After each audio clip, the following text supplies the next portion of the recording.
Hello everybody and welcome. It's Keith from the Keith Speaking Academy, and today I have another story for you. You may remember recently I did a story about pollution. Today's story is even more exciting. More exciting? Yes, if possible. Now, today's story is about routines. And recently, I did a live lesson about routines a while back. It was very, very popular. And also recently, I did this video, Does It Really Work?, about using stories to learn vocabulary and to improve your vocabulary. Does it work? Absolutely it works. When you read a story, it really helps build your vocabulary. If you can listen at the same time, develop your listening skills. And I think all the language you get from stories and the context, you can transfer to develop your speaking skills if you're practicing. And hopefully with today's story about routines, you'll be able to do that to develop your speaking skills to become a more confident speaker of English. Now, if you haven't seen the video about the daily routines, I suggest you go and check it out. You can also, if you like, go to my website, over here, and you can check out there's a whole page with the lesson. You can download it for free there, or you can just read it on the internet. Get all the language you need to talk about this topic. Okay, without further ado, let's get straight into the story. Who is Joshua Smith? Chapter 1, The Routine. Joshua Smith, known to his friends as Josh, woke up to the familiar sound of his alarm clock. He rubbed his eyes and he stretched and crawled out of bed. To crawl out of bed is to get out of bed very slowly and lazily. He was a creature of habit, right? Creature of habit, somebody who likes to have a routine. Every day he woke up, had a shower, and smiled at himself in the bathroom mirror. Come rain or shine. Remember? Meaning always, without fail, religiously. Now, the routine for the rest of his day goes something like this. He typically has breakfast with his family, goes to work, and then comes home for dinner. As regular as clockwork, right? Clockwork is that mechanism we have for the old-fashioned watches. Tick-tock, tick-tock. Something that goes regularly, perfectly, always the same. As regular as clockwork. He tells his family about his day. That's nice, right? Come home, talk to your family about your day. Then he goes to bed, happy with his predictable life. All is good until chapter 2. Chapter 2, The Switch. One day, something strange happens. Josh wakes up and goes to brush his teeth. Do you notice, by the way, suddenly we're using the present simple tense? You know, you can tell stories in the past using the past simple and past tenses, but you can also use the present tense. And what it does is it kind of brings the story suddenly really in front of you, right? The difference between one day something strange happened. It's kind of the stories in the past. One day something strange happens. It's like you're in the middle of the story, right? One day something strange happens. Josh wakes up and goes to brush his teeth. When he looks in the mirror, he stops and suddenly screams. Ah!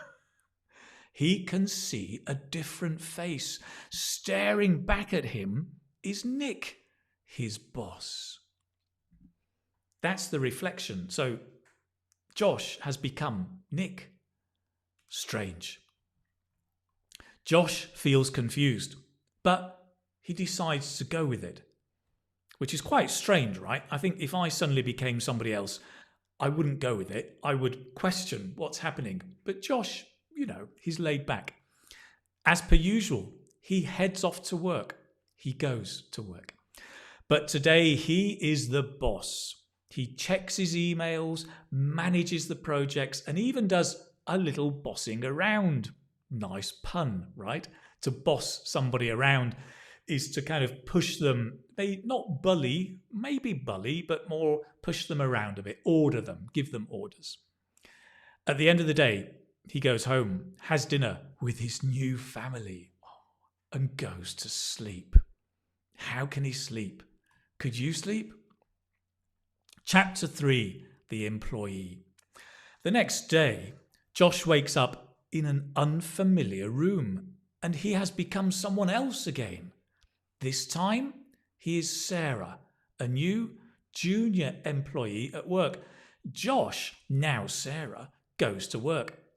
He finds out that being new is hard. The weight of deadlines. So a deadline is when you must finish a piece of work at a certain time or day. The weight of deadlines feels so heavy, and at lunch he only has time to grab a quick coffee. Get a coffee, grab a coffee, get yourself a coffee. At night, he goes back to Sarah's flat where she lives alone and tries to work out what is happening. He falls asleep, exhausted. Over the coming weeks, Josh continued to wake up as a different person each day. Each day, a new perspective, a new life. But no matter whose life he stepped into, a part of him yearned for the predictable comfort of being Josh. To yearn for is to really want something. So he misses the predictable routine of his life. Chapter 4, The Final Reality. After many weeks, Josh finally wakes up as himself. He feels an immediate sense of relief. He goes to the bathroom to brush his teeth, as per usual, as always, right? He gets ready, resuming his familiar morning routine. To resume just means to carry on. Resuming his familiar morning routine with his family. His family's presence feels incredibly comforting. I'm not surprised. He drives to work as if floating on a cloud of joy. Almost like on cloud 9, right, as we say. But something isn't right. Surely something's going to happen. He commutes to work and things seem normal. However, Nick and Sarah act a bit strange around him. They look at him like they know something he doesn't. Josh shrugs it off as his imagination. So to shrug something off, to shrug is to do that with your shoulders, right? You can't see me, can you? To shrug is to do that. So to shrug something off, imagine you're thinking about something and it's on your shoulders and you shrug it off, right? Is to not worry about something, right? I've got this exam, but shrug it off. Don't worry about it. Come back. So he shrugs it off as his imagination, right? Thinking it's his imagination, that there's nothing wrong. And he carries on with his day. After dinner, Josh gets ready for bed and pauses before the bathroom mirror. I'm back. I'm me, he whispers to himself as he looks in the mirror. But then, suddenly, his face flickers and starts to change. For a second, he sees Nick's eyes, Sarah's smile. His face morphs into the many people he has been, not just Josh.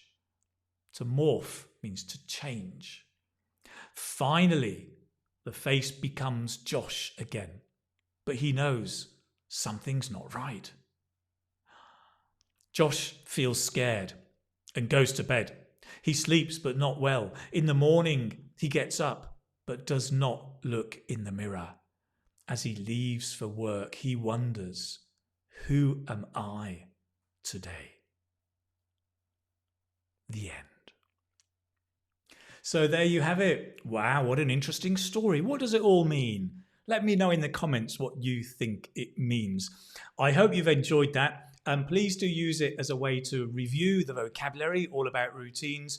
You can make up your own story and that way start practicing and speak it out aloud. You may also have noticed in the story there are quite a few idioms, and students of mine, as you know, I love idioms. Coming up very, very soon, on the 9th of October, I'm going to be releasing a new book.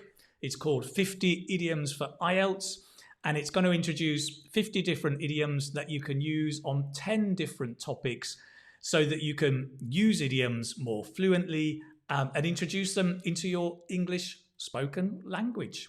It's going to be very exciting. It's going to be very interesting. In fact, that's part of a whole new bunch of stuff. Later in the year, I'll also be releasing a new course called 150 Idioms for IELTS Speaking. Different idioms, more idioms, but through the course, you'll be getting to not only learn them, but activate them in a really interesting way.